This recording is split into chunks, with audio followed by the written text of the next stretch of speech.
গাজায় ইসরায়েলি হামলাকে ভর্ৎসনা প্রিয়াঙ্কা গান্ধীর, এখনো দুর্দমনীয় হামাস হুথি।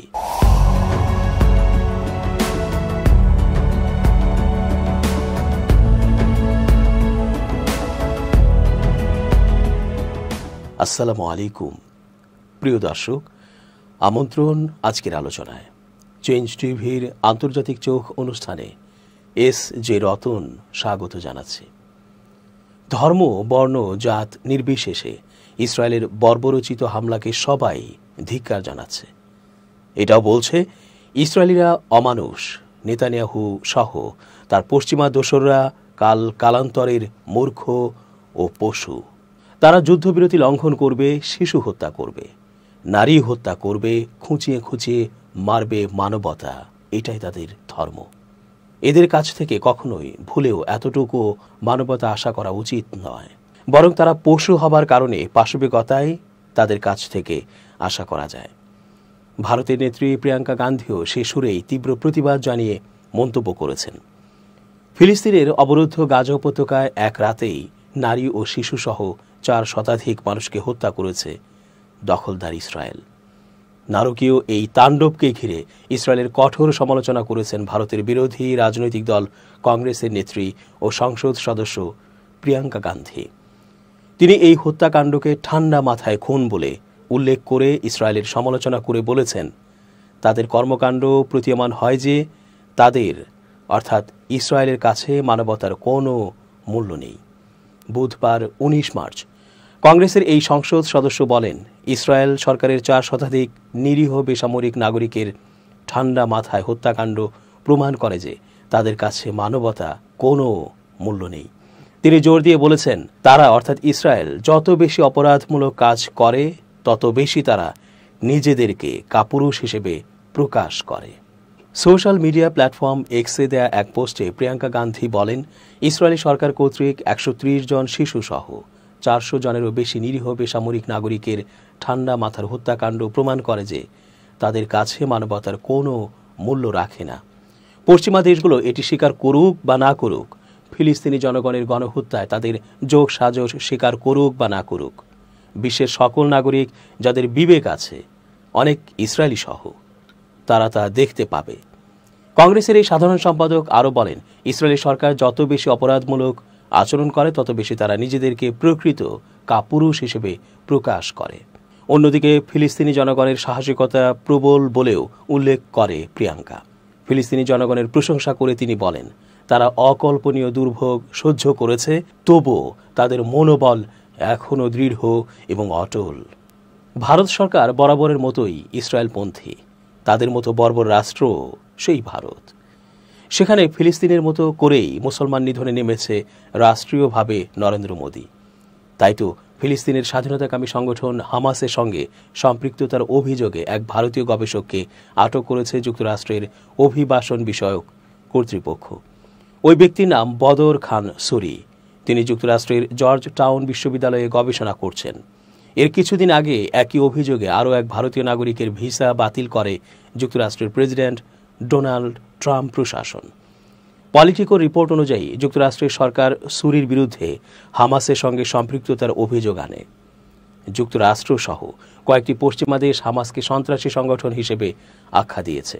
ওই ঘটনার কিছুদিন আগে হামাসকে সমর্থনের অভিযোগে ট্রাম্প প্রশাসন কলম্বিয়া বিশ্ববিদ্যালয়ের শিক্ষার্থী রজনী শ্রীনিবাসনের স্টুডেন্ট ভিসা বাতিল করে। পরে গত 11 মার্চ যুক্তরাষ্ট্রের কাস্টমস অ্যান্ড এনফোর্সমেন্ট ICE কর্তৃক গ্রেপ্তারের ভয়ে নিজের দেশে ফিরে যাওয়ার সিদ্ধান্ত নেন শ্রীনিবাস বলে এক প্রতিবেদনে জানায় টাইমস অফ ইন্ডিয়া। যতই দুঃখ, কষ্ট আর শহীদি মরণ নেমে আসুক জীবনে, হামাস ও হুথিরা ভয়ে কাতর হয় না। গাজায় বর্বর হামলার জবাবে ইয়েমেনের হুথি যোদ্ধারা মুহুর্মুহু ক্ষেপণাস্ত্র হামলা চালিয়েছে দখলদার ইসরায়েলে। এই হামলার পর নেতানিয়াহুর দেশ জুড়ে বেজে উঠেছে সাইরেন। তবে ইসরায়েলের সামরিক বাহিনী বলেছে তারা ইয়েমেন থেকে শুরু হওয়া একটি ক্ষেপণাস্ত্রকে বাধা দিয়েছে, আর ইসরায়েলি পুলিশ জানিয়েছে তেল আবিব ও জেরুজালেমে সাইরেন শোনা গেছে।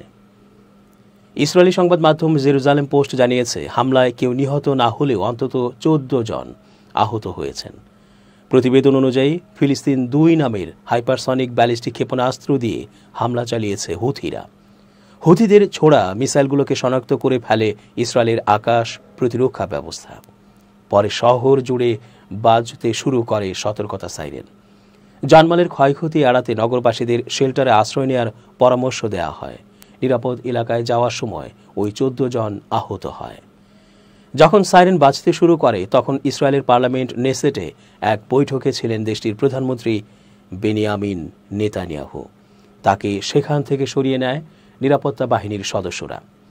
তখন সাংবাদিকদের এক প্রশ্নের জবাবে তিনি বলেন, এরই মধ্যে সন্ত্রাসবাদের দাম হুথিরা দিচ্ছে এবং এই মূল্য পরিশোধ চলতেই থাকবে।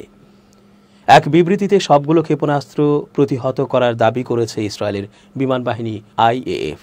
এর আগে চলতি বছরের 18 জানুয়ারি এই অঞ্চলকে হামলার লক্ষ্যবস্তু বানিয়েছিল হুথি বিদ্রোহীরা। ইসরায়েলের একটি বিমানবন্দরে হামলা চালানোর কথা জানিয়েছে ইয়েমেনের বিদ্রোহী গোষ্ঠী হুথি। ইয়েমেনের সামরিক বাহিনীর মুখপাত্র ব্রিগেডিয়ার জেনারেল ইয়াহিয়া সারি বৃহস্পতিবার 20 মার্চ সকালে বলেছেন, ইয়েমেনি ক্ষেপণাস্ত্র ইউনিটগুলি তেল আবিবের 20 কিলোমিটার অর্থাৎ 22 মাইল দক্ষিণ পূর্বে অবস্থিত বেন গুরিয়ন আন্তর্জাতিক বিমানবন্দরকে লক্ষ্য করে একটি প্যালেস্টাইন 2 হাইপারসনিক ব্যালিস্টিক ক্ষেপণাস্ত্র ছুঁড়েছে। সারি উল্লেখ করেছেন, প্রতিশোধমূলক হামলা সফলভাবে তার কাঙ্ক্ষিত লক্ষ্য অর্জন করেছে। তিনি বলেছেন, ইয়েমেনি সশস্ত্র বাহিনী 5ম দিনের জন্য ইয়েমেনের বিরুদ্ধে আমেরিকান আগ্রাসনের কার্যকরভাবে মোকাবেলা চালিয়ে যাচ্ছে। সারি বলেন, ইয়েমেনি সামরিক বাহিনীর ক্ষেপণাস্ত্র বাহিনী, নৌবাহিনী এবং বিমান বাহিনী লোহিত সাগরে শত্রু যুদ্ধজাহাজ, যার মধ্যে মার্কিন যুক্তরাষ্ট্রের নৌবাহিনীর USS হ্যারি এস ট্রুম্যান বিমানবাহী রণতরী এবং এর সহযোগী যুদ্ধজাহাজ রয়েছে, তাদের লক্ষ্যবস্তু করছে। ফিলিস্তিনের গাজা উপত্যকায় নতুন করে ভয়াবহ বিমান হামলা শুরু করেছে দখলদার বর্বর ইসরায়েল। পবিত্র রমজান মাসে ইহুদিবাদী সেনাদের বর্বরোচিত হামলায় 2 দিনে শত শত মানুষের প্রাণহানি ঘটেছে। যুদ্ধবিরতি চুক্তি লঙ্ঘন করে গত মঙ্গলবার 18 মার্চ থেকে নির্বিচারে এই হামলা শুরু করে ইসরায়েলি বাহিনী। নতুন করে এই হামলার মাধ্যমে গাজায় যুদ্ধবিরতি লঙ্ঘনের জন্য ইসরায়েলকেই দায়ী করেছে ইসরায়েলি সংবাদপত্র হারেজ। প্রভাবশালী এই সংবাদপত্রটি বলেছে, হামাস নয়, গাজায় যুদ্ধবিরতি লঙ্ঘন করেছে ইসরায়েল। সংবাদ মাধ্যমটি একটি সম্পাদকীয়তে এই অভিযোগ তুলেছে। এতে বলা হয়, গাজা যুদ্ধবিরতি চুক্তি লঙ্ঘনের জন্য ইসরায়েলি প্রধানমন্ত্রী বেনিয়ামিন নেতানিয়াহুর সরকার দায়ী। চুক্তি বাস্তবায়ন এবং জিম্মিদের ফিরে আসার পথে হামাস নয়, বাধা দিচ্ছে ইসরায়েল। গত মঙ্গলবার গাজায় বিমান হামলা চালিয়ে একদিনেই 4 শতাধিক ফিলিস্তিনিকে হত্যা করেছে ইসরায়েল। এদিন আহত হয়েছে আরও শত শত মানুষ।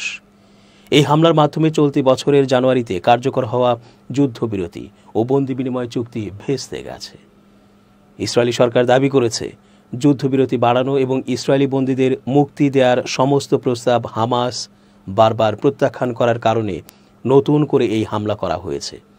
তবে ইসরায়েলি সংবাদপত্র হারেজ বলছে, কিন্তু আমাদের জোর গলায় এবং স্পষ্টভাবে বলা উচিত যে এটি একটি মিথ্যা অজুহাত। হামাস নয়, ইসরায়েল চুক্তি লঙ্ঘন করেছে। এতে আরও বলা হয়েছে, 16তম দিনে সংঘাতের পক্ষগুলোর দ্বিতীয় পর্যায়ের আলোচনা শুরু করার কথা ছিল, যা বাকি সমস্ত জিম্মিদের মুক্তির মাধ্যমে শেষ হওয়ার কথা ছিল, কিন্তু ইসরায়েল তা প্রত্যাখ্যান করেছে। হারেজ বলেছে, যুদ্ধবিরতির 42তম থেকে 50তম দিনের মধ্যে গাজা ও মিশরের সীমান্তে ফিলাডেলফি করিডোর থেকে সেনা প্রত্যাহারের প্রতিশ্রুতিও ভঙ্গ করেছে ইসরায়েল। সংবাদপত্রটি বলছে, তাছাড়া ইসরায়েল ঘোষণা করেছে যে তারা গাজায় মানবিক সাহায্য প্রবেশ বন্ধ করে দিচ্ছে এবং সীমান্ত ক্রসিং বন্ধ করে দিচ্ছে। জ্বালানি মন্ত্রীর গাজায় ইসরায়েলের সীমিত পরিমাণে বিদ্যুৎ সরবরাহ বন্ধ করার সিদ্ধান্তের মতো এই সিদ্ধান্ত চুক্তিতে ইসরায়েলের দেয়া প্রতিশ্রুতির স্পষ্ট লঙ্ঘন হয়েছে। কারণ চুক্তিতে বলা হয়েছিল, দ্বিতীয় পর্যায়ের আলোচনা যতক্ষণ চলমান থাকবে ততক্ষণ সাহায্য প্রবেশ অব্যাহত থাকবে। প্রসঙ্গত, চলতি বছরের 19 জানুয়ারি কার্যকর হওয়া যুদ্ধবিরতি চুক্তির প্রথম ধাপ মার্চের শুরুতে শেষ হয়ে যায়, কিন্তু নেতানিয়াহু চুক্তির দ্বিতীয় পর্যায়ের জন্য আলোচনায় যোগ দিতে অস্বীকৃতি জানান। এর পরিবর্তে তিনি চুক্তির প্রথম ধাপের মেয়াদ আরও বাড়াতে চান বলে জানানো হয়। তবে হামাস এই শর্তে অসম্মতি জানিয়ে জোর দিয়ে বলেছে, ইসরায়েলকে যুদ্ধবিরতির শর্তাবলী মেনে চলতে হবে এবং অবিলম্বে চুক্তির দ্বিতীয় পর্যায়ের জন্য আলোচনা শুরু করতে হবে। যার মধ্যে গাজা থেকে ইসরায়েলি বাহিনীর সম্পূর্ণ প্রত্যাহার এবং যুদ্ধ চূড়ান্তভাবে বন্ধের বিষয়টিও অন্তর্ভুক্ত রয়েছে। এছাড়া মার্কিন দূত স্টিভ উইটকফের যুদ্ধবিরতি বাড়ানোর সমস্ত প্রস্তাব হামাসের প্রত্যাখ্যানের বিষয়ে নেতানিয়াহুর করা দাবিরও সমালোচনা করেছে হারেজ। প্রভাবশালী এই ইসরায়েলি সংবাদপত্রটি বলছে, উইটকফের কাছ থেকে হামাস যে সমস্ত প্রস্তাব পেয়েছিল তার মূল বিষয় ছিল ইসরায়েল চুক্তির অংশ মেনে চলতে অস্বীকৃতি জানিয়েছে। ফলস্বরূপ যুদ্ধ পুনরায় শুরু করার কারণ হিসেবে উইটকফের প্রস্তাব প্রত্যাখ্যানকে হামাসের প্রত্যাখ্যান দেখানোর প্রচেষ্টা একটি অসৎ কৌশল ছাড়া আর কিছুই নয়। এছাড়া গাজায় নতুন করে আক্রমণ চালানোর উদ্দেশ্য ছিল জিম্মি, জীবিত এবং মৃতদের মুক্তি দেয়া বলে নেতানিয়াহু যে দাবি করেছেন সেটিকেও আরেকটি মিথ্যা বলেও নিন্দা জানিয়েছে হারেজ। সংবাদপত্রটি জানিয়েছে এটি আরেকটি মিথ্যা। সামরিক চাপ জিম্মিদের জন্য এবং অবশ্যই ইসরায়েলি সৈন্য এবং গাজার বাসিন্দাদের জীবনকেও বিপন্ন করে, একই সাথে ভূখণ্ডের অবশিষ্টাংশ ধ্বংস করবে। দর্শক, আজ এই পর্যন্তই। শুভকামনা।